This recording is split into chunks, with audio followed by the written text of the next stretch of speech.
Antoninus Pius was the Roman emperor from 138 to 161 AD. His reign marked a period of unprecedented peace and stability in the Roman Empire, a time often referred to as the Pax Romana. Born into a wealthy and influential family, Antoninus Pius was well educated and groomed for leadership from a young age.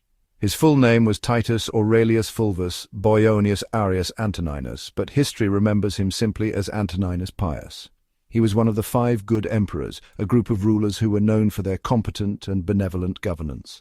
This group included Nerva, Trajan, Hadrian, Antoninus Pius, and Marcus Aurelius. Each of these emperors contributed significantly to the prosperity and stability of the Roman Empire, but Antoninus Pius stood out for his unique approach to leadership. His time as emperor was a golden age for Rome. The economy flourished, and there were significant advancements in architecture, arts, and culture. The Roman Forum, a bustling center of political and social activity, saw numerous improvements and expansions during his reign. Antoninus Pius was a patron of the arts and encouraged the development of literature and philosophy. Everyone was happy and things were going well. The citizens of Rome enjoyed a high standard of living with access to public baths, theatres, and markets. Social programs were implemented to help the poor and needy, and the overall quality of life improved for many. Antoninus Pius was deeply concerned with the welfare of his people and worked tirelessly to ensure their happiness and prosperity. He was known for being wise and fair. His judicial reforms were particularly noteworthy as he sought to make the legal system more just and equitable. Antoninus Pius believed in the importance of law and order and worked to ensure that justice was accessible to all, regardless of their social status. Antoninus Pius came from a rich and powerful family. His father was a prominent senator and his mother came from a distinguished lineage. This background provided him with the connections and resources needed to navigate the complex political landscape of Rome. He worked his way up in the government. Starting as a quaestor, he held various positions, including praetor and consul, before eventually being appointed as a proconsul of Asia. His administrative skills and dedication to public service earned him the respect and admiration of his peers. People knew him for being honest and good at his job. His reputation for integrity and competence made him a trusted figure in Roman politics. He was known for his ability to mediate disputes and find solutions that were fair and just. When Emperor Hadrian chose Antoninus Pius to be the next emperor, everyone thought it was a good idea. Hadrian saw in Antoninus Pius a capable and reliable successor who would continue his policies and maintain the stability of the empire. The transition of power was smooth, and Antoninus Pius quickly gained the support of the Senate and the people. And Antoninus Pius didn't disappoint. He upheld the principles of good governance and worked to strengthen the empire. His reign was marked by a lack of military conflicts, as he preferred diplomacy and negotiation over warfare. This approach not only preserved the peace, but also allowed the empire to focus on internal development and growth. He was a great emperor. His legacy is one of wisdom, fairness, and dedication to the well-being of his people. Antoninus Pius set a high standard for future rulers and left an indelible mark on the history of Rome. He kept Hadrian's policies going and made the empire strong. By maintaining a stable and efficient administration, he ensured that the Roman Empire remained a formidable power. His reign is remembered as a time of peace, prosperity and progress, a true golden age in the annals of Roman history. Antoninus Pius was born on September 19th, 86 AD, near Rome. His birthplace was a serene countryside estate surrounded by the rolling hills and lush landscapes typical of the Roman countryside. This picturesque setting provided a tranquil environment for his early years.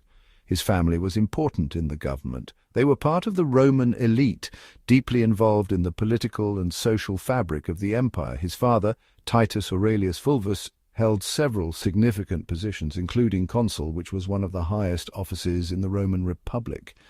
They were rich and owned a lot of land. Their estates were vast, featuring grand villas with lush gardens and expansive farmlands. These properties were not just symbols of wealth, but also sources of substantial income. Their money came from their farms in Italy.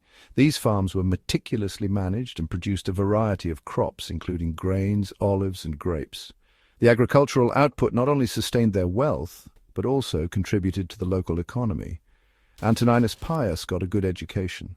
From a young age, he was tutored by some of the best scholars of the time. His education was comprehensive, covering a wide range of subjects that prepared him for his future roles. He studied speaking, thinking, and law. Rhetoric and philosophy were central to his studies, as these disciplines were essential for anyone aspiring to a public career. He also delved deeply into Roman law, understanding the intricacies of the legal system. He was a great student. His dedication to learning was evident in his academic achievements. He excelled in his studies, earning the respect and admiration of his teachers and peers. He loved to learn, and he kept learning his whole life. His passion for knowledge never waned. Throughout his life he continued to seek out new information and insights, always striving to expand his understanding of the world. Because his family was important, he knew a lot of powerful people. Growing up, he was surrounded by influential figures from various spheres of Roman society. These connections would prove invaluable in his later career. Even when he was young, everyone knew he would work for the government. His potential was recognized early on, and there were high expectations for his future. His upbringing and education were tailored to prepare him for a life of public service. He was meant to be an important person in the Roman Empire. His destiny was clear from the start. With his background, education, and connections, Antoninus Pius was poised to play a significant role in the governance and administration of the Roman Empire. Antoninus Pius started working for the government like most people did. In ancient Rome, it was common for young men of noble birth to begin their careers in public service. This was seen as a way to gain experience, build connections, and serve the state. Antoninus was no different. He began his journey in the bustling offices of Rome, surrounded by scrolls, scribes, and the constant hum of administrative activity. He had a few small jobs first. These initial roles were not glamorous, but they were essential. Antoninus handled minor administrative tasks, assisted senior officials, and learned the intricacies of Roman bureaucracy. Each small job was a stepping stone, teaching him the importance of diligence, attention to detail, and the value of hard work. He worked his way up. In every job he showed he was good and honest. His reputation for integrity and competence grew. Colleagues and superiors alike began to take notice of the young man who always seemed to go above and beyond. He was not just doing his job, he was excelling at it. This dedication did not go unrewarded. Emperor Hadrian saw how talented Antoninus Pius was. Hadrian, known for his keen eye for talent, recognized the potential in Antoninus. He saw a man who was not only capable but also trustworthy.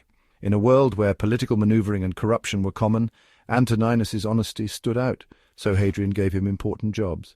One of these jobs was being in charge of Asia. This was no small task. Asia was a vast and diverse province, with its own unique challenges. As governor, Antoninus had to manage everything from local disputes to large-scale administrative reforms.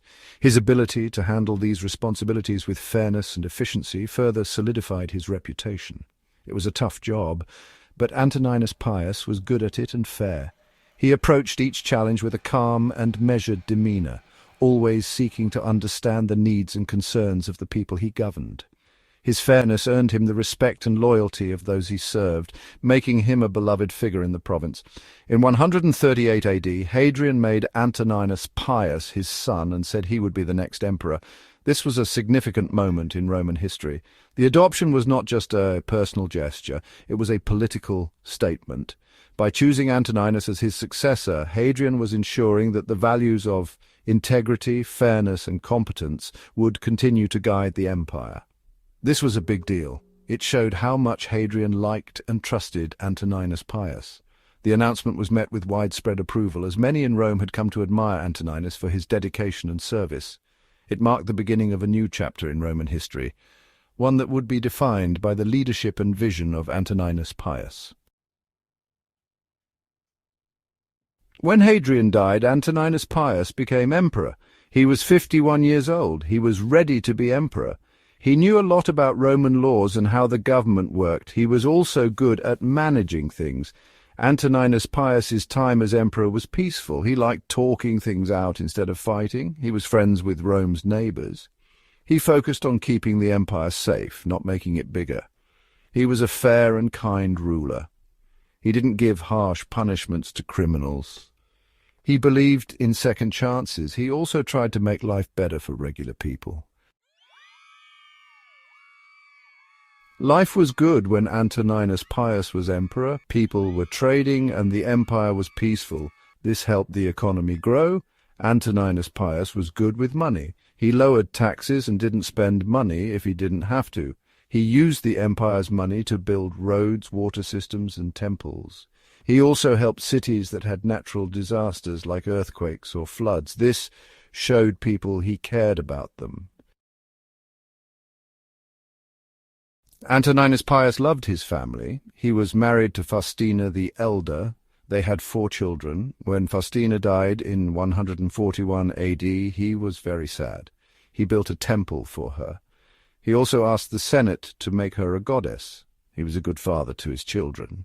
He made sure they got a great education. He wanted them to work for the government too.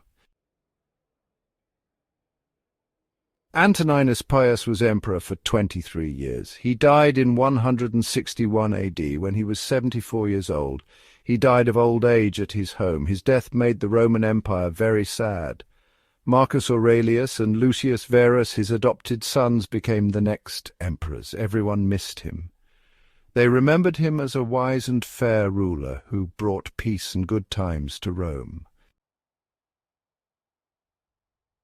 Antoninus Pius left Rome peaceful and rich. He is one of the best Roman emperors ever.